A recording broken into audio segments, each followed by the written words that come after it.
Belated Happy New Year, fellow Alabama Baptists. It's a joy to be able to spend just a few minutes with you and share a thought about the new year with you.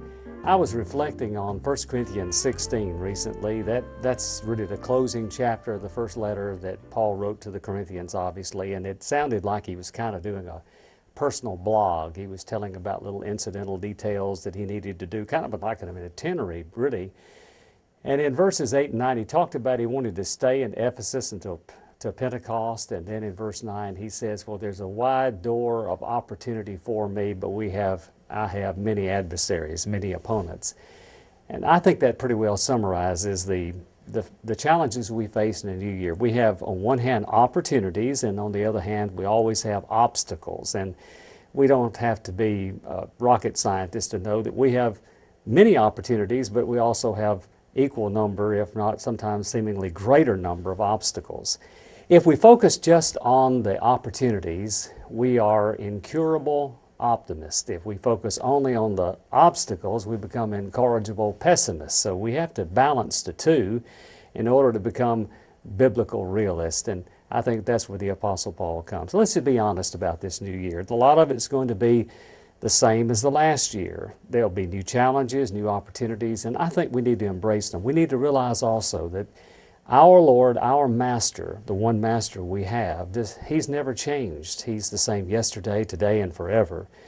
Also, the Great Commission never changes. Our need and challenge to share the gospel never changes. We'll have opportunities in 2012. We need to claim them. There'll be some unique opportunities to intersect with people and to be able to share with them the good news of Christ. Now, we do have obstacles. Satan is alive and well in 2012. He always has been. He always will be.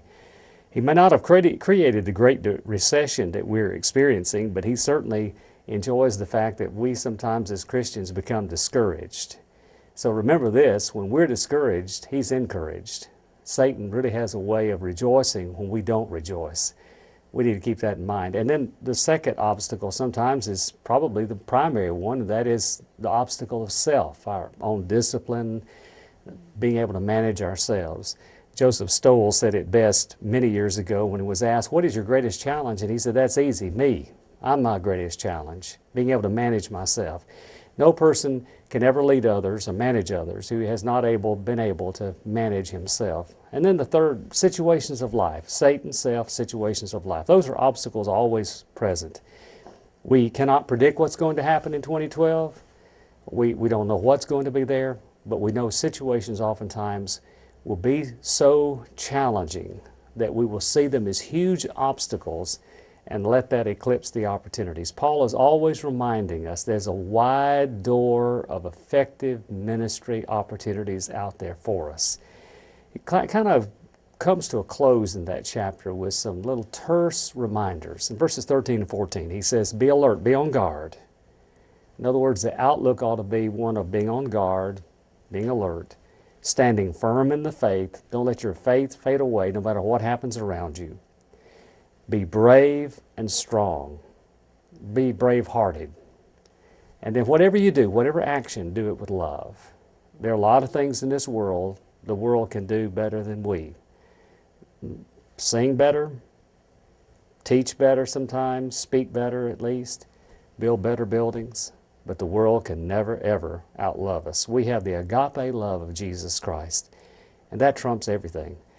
So this year, the best way to look at it, I think, is not from incurable optimism, being blind to the negatives, only seeing the positives, or incorrigible pessimism, where we just see all the obstacles and forget the opportunities, but rather good old biblical realism.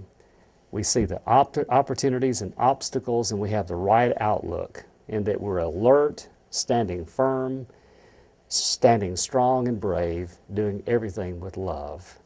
That's the challenge I see for myself in 2012. And I want you to know, as one of your Great Commission partners, I'm going to do everything I can to help you and to help us, as Alabama Baptists, maximize our opportunities and minimize our obstacles so that we can have the right outcome as we look forward to the end of 2012. Again, belated Happy New Year.